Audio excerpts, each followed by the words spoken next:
रामचंद्र ने मार्ग में एक घने वन को देखकर महर्षि विश्वामित्र से पूछा, हे महर्षि, इस वन में अनेक हिंसक जीव और अनेक प्रकार के पक्षी भयानक शब्द बोल रहे हैं।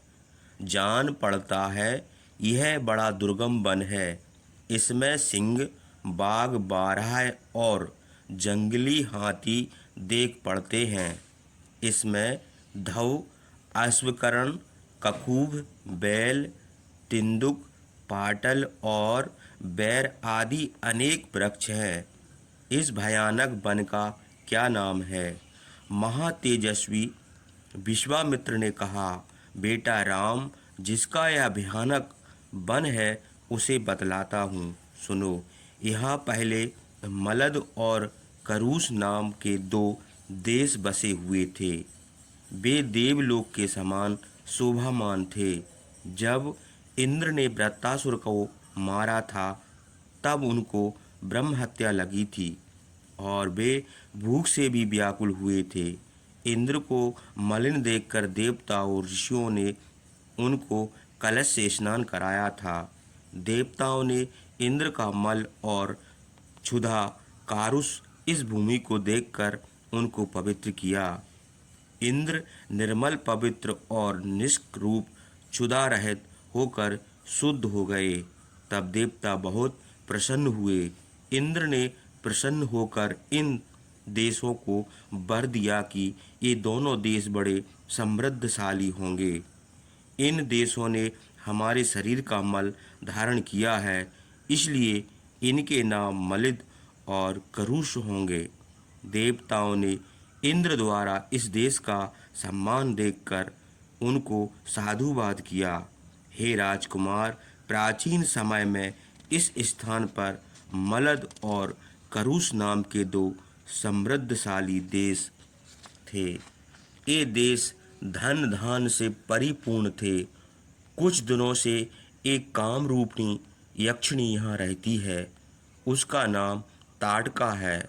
वह सुंदर राक्षस की स्त्री है और 1000 हाथियों के बराबर बलवती है।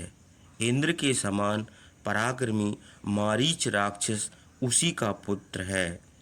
उसकी भुजाएं बहुत लंबी हैं। उसका मुंह और डील डोल बहुत भारी है। वह भयानक राक्षस प्रजा को सता रहा है। वह इन दोनों देशों का विनाश कर रहा है।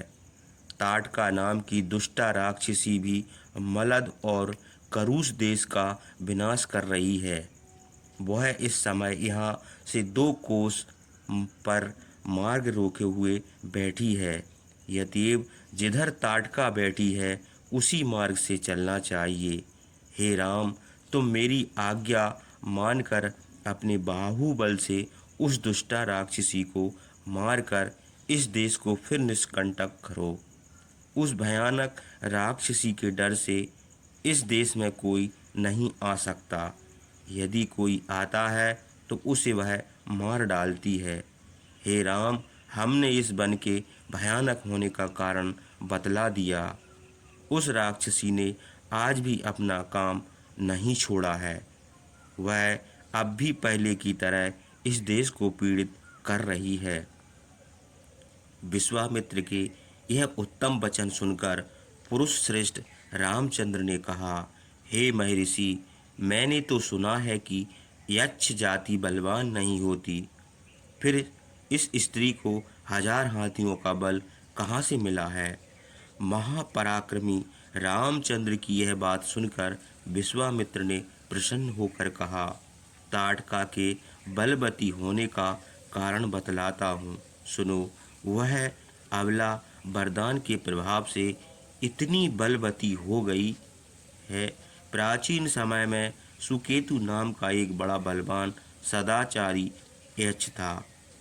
उसके कोई संतान नहीं थी, इसलिए वह संतान के निमित्त तपस्या करने लगा। उसकी तपस्या से प्रसन्न होकर ब्रह्मा ने उसे ताड़का नाम की कन्या दी। महायशवी ब्रह्मा ने सुकेतु को पुत्र नहीं दिया, किंतु कन्या ताड़का को 1000 हाथी का बल दिया। जब वह सुंदरी कन्या युवती हुई तब सुकेतु ने जम्ब के पुत्र सुंद के साथ उसका विवाह कर दिया। कुछ दिनों के बाद ताड़का ने मारीच नाम का बड़ा बलवान पुत्र उत्पन्न किया। मारीच शाप के कारण राक्षस हो गया। महर्षि अगस्त्य ने सुंद को शाप देकर मार डाला। इस कारण ताड़का और उसका पुत्र मारीच उनको मार डालने की घात में रहने लगा। जब ताड़का और मारीच दोनों क्रोध करके गरज कर महर्षि अगस्त्य को खा जाने के लिए उनकी ओर झपटे, तब उन्होंने मारीच को शाप दिया कि तू राक्षस हो जा। महर्षि ने क्रोध होकर ताड़का को भी शाप दिया कि तू मनुष्य का भक्षण करने वाली है, इसलिए तू भी भयानक रूप धारण कर। इस शाप से ताड़का को भी बड़ा क्रोध हुआ और वह इस देश को उजाड़ने लगी, क्योंकि पहले महर्षि अगस्त्य का आश्रम यहीं था। हे रामचंद्र, गो ब्राह्मण के हित के लिए उस बलवती दुष्टा दुराचारणी राक्षसी को तुम मार डालो। हे रघुनंदन, तुम्हारे सिवा तीनों लोकों में दूसरा कोई मनुष्य उसे नहीं मार सकता। हे पुरुष श्रेष्ठ, तुम स्त्री समझकर उसका वध करने में घृणा ना करो। राजकुमार का कर्तव्य है कि वह चारों वर्णों के हित का काम करे। प्रजा की रक्षा के लिए राजा को दयालुता, निर्दयता, पाप और अपराध सब तरह के काम करना चाहिए। राजाओं का यह सनातन धर्म है। इसलिए हे रामचंद्र, इस अधर्मनी राक्षसी को तुम मार डालो। सुना जाता है कि विरोचन की कन्या मंथरा पृथ्वी का विनाश कर देना चाहती थी। उसे इंद्र ने मार डाला। शुक्र की माता ने दानवों के अनुरोध से इंद्र को मार डालना चाहा था। भगवान विष्णु ने उसे मार डाला। इसी प्रकार और भी अनेक राजपुत्रों और श्रेष्ठ पुरुषों ने अधर्म करने वाली स्त्रियों का वध किया है। यद्यप तुम भी स्त्री वध का घृणा को छोड़कर मेरी आज्ञा से ताड़का को मारो। महर्षि विश्वामित्र के उत्साह बढ़ाने वाले वचन सुनकर रघुकुल तिलक रामचंद्र ने हाथ जोड़कर कहा, भगवान, चलते समय पिताजी ने वशिष्ठ आदि गुरुजनों के सामने मुझसे कहा था, बेटा कुशक तनय विश्वामित्र तुमको जो आज्ञा दें तुम उस पर कुछ विचार किए बिना वही करना। यद्यप पिताजी की आज्ञा और उनके आदेश का गौरव, इन दो कारणों से मैं आपकी आज्ञा का पालन अवश्य करूँगा। मैं गो ब्राह्मण के हित के लिए और देश की भलाई के लिए ताड़का को अवश्य मारूंगा। यह कहकर रामचंद्र हाथ में धनुष लेकर चारों दिशाओं के प्रति ध्वनित करते हुए टंकार करने लगे। टंकार के शब्द से वन के जीव जंतु चकित और भयभीत हो गए। राक्षसी ताड़का घबराकर और कुपित होकर जिधर से वह शब्द आया था उसी ओर बड़े वेग से दौड़ी। महापराक्रमी रामचंद्र ने उस भयानक मुख वाली भयंकरी राक्षसी को देखकर लक्ष्मण से कहा, देखो इस यक्षिणी का भारी डीडलूल कैसा भयानक है। इसको देखकर डरपोक और साहसी सभी के हृदय कांप उठते हैं। मैं इस मायाविनी का नाक कान काट कर इसे दूर से ही भगा दूंगा। कहो तो इसकी आकाश आदि में जाने की गति और दूसरों को परास्त करने की शक्ति भी नष्ट कर दूं। किंतु यह स्त्री है, इसलिए मैं इसका वध करना नहीं चाहता। उसी समय ताड़का बड़े क्रोध से गरजती हुई दोनों हाथ फैलाकर रामचंद्र की ओर बड़े वेग से झपटी।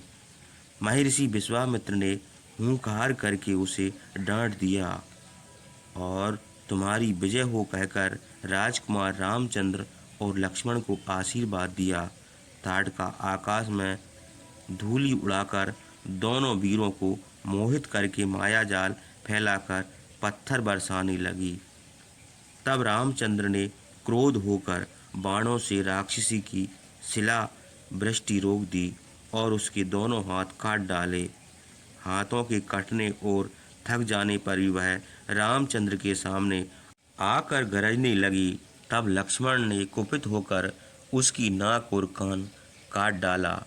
उसके बाद कामरूपनी ताड़का अनेक प्रकार के रूप धारण करके छिपकर राक्षसी माया से रामचंद्र और लक्ष्मण को मोहित करके पत्थर बरसाने लगी और क्रोध होकर युद्ध भूमि में घूमने लगी। यह देखकर विश्वामित्र ने रामचंद्र से कहा, बेटा तुम स्त्री समझकर इस पर दया न करो। यज्ञ का विनाश करने वाली यह पापिन क्रमशः अपनी माया बढ़ा रही है। निशाचर लोग संध्या होने पर बड़े बलवान हो जाते हैं, इसलिए संध्या होने से पहले ही इसे मार डालो। ताड़का उस समय अंतर्ध्यान हो गई थी। रामचंद्र ने उसका शब्द सुनकर बाण मारने का निश्चय किया और झट बाणों से उसे रोक दिया। तब राक्षसी प्रकट हो गई और गरजकर रामचंद्र की ओर दौड़ी। रामचंद्र ने उसे वज्र के समान बड़े वेग से आती हुई देखकर उसकी छाती में एक ऐसा बाण मारा कि वह पृथ्वी पर गिर कर उसी दम मर गई। उस समय इंद्र आदि देवता आकाश से यह घोर युद्ध देखते थे। वे ताड़का की मृत्यु देखकर रामचंद्र की प्रशंसा करके बड़े हर्ष से महर्षि विश्वामित्र से बोले, हे तपोधन, आपका कल्याण हो। हम लोग इस राक्षसी की मृत्यु से बड़े प्रसन्न हुए। अब आप रामचंद्र का और भी विशेष रूप से स्नेह कीजिए। आप प्रजापति कुशाश्वय के पुत्र को इन्हें दे दीजिए। राजकुमार रामचंद्र इस दान उपयुक्त पात्र है और आपकी सेवा में तत्पर है। हे देवताओं का बड़ा कार्य करेंगे। यह कहकर देवगण विश्वामित्र का समुचित सत्कार करके बड़े हर्ष से देवलोक को चले गए। उसके बाद संध्या हो गई। ताड़का के मरने से विश्वामित्र बड़े प्रसन्न हुए।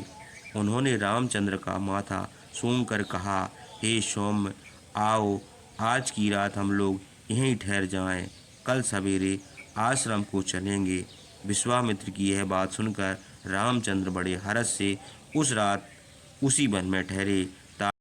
सब अस्त्र शस्त्र सीखकर प्रसन्नता से मार्ग में चलते हुए रामचंद्र ने विश्वामित्र से कहा, भगवान, मैं अस्त्र शस्त्र सीखकर देवता और दानवों से भी अजय हो गया हूँ, किंतु मैं अस्त्रों का उपसंहार वापस लेना नहीं जानता हूँ। उसे भी जानने की मेरी इच्छा है। रामचंद्र की यह बात सुनकर महायशस्वी महातपस्वी धैर्यवान विश्वामित्र ने उनको उपसंहार मंत्र भी बतलाकर कहा, हे राम, सत्यवान, सत्य कीर्ति धृष्ट, रभस प्रतिहारतर, परांडमुख अवांडमुख, लक्ष्य अलक्ष्य, दृढ़नाभ सुनाभ, दशाक्ष, सतवक्त्र, देश शीर्ष, सतोदर, पदनाम, महानाम, दुंदनाम, सुनाभ, जयोतिष, शकुन, नैराश्य, विमल, युगंधर, विनिद्र, दैत प्रमंथन, शुचबाहु, महाबाहु, निष्कुल, विरूच, अरिचमाली, धृतमाली, वृतमाली, रुचिर, पित्त, सोमनस, विधूत, मकर, करवीर, रति, धन, धान, कामरूप, कामरुचि, मोह, आवरण, जम्बक, सर्प, नाथ, मंथन और वरुण, ये सब अस्त्र महर्षि कुशासव के पुत्र हैं। तुम इन कामरूपी तेजमय अस्त्रों के मंत्र मुझसे सीख लो, क्योंकि तुम इनके पात्र हो। तुम्हारा कल्याण हो। रामचंद्र ने बड़े हर्ष से महर्षि की आज्ञा स्वीकार की। वे अस्त्र सुखदायी, मूर्तिमान और तेजोमय थे। उनमें कोई अंगार के समान, कोई धुएं के समान, कोई चंद्रमा और सूर्य के सादृश थे। अस्त्रों ने हाथ जोड़कर रामचंद्र से मधुर शब्दों में कहा, हे पुरुष श्रेष्ठ, हम आपके सामने खड़े हैं, क्या आज्ञा है। रामचंद्र ने कहा, इस समय तुम अपनी इच्छा अनुसार जाओ, किंतु सदा हमारे मन में स्थित रहो। आवश्यकता पड़ने पर जब हम तुम्हारा स्मरण करें तब हमारी सहायता करना। रामचंद्र की यह आज्ञा पाकर अस्त्रों ने अच्छा कहकर उनकी प्रदक्षिणा की और वे अपने स्थान से चले गए। अस्त्रों का प्रयोग और उपसंहार सीखकर मार्ग में चलते चलते रामचंद्र ने विश्वामित्र से पूछा, हे महर्षि, यह जो पर्वत के समीप बादलों की घटा के समान वृक्ष देख पड़ते हैं, वह कौन स्थान है?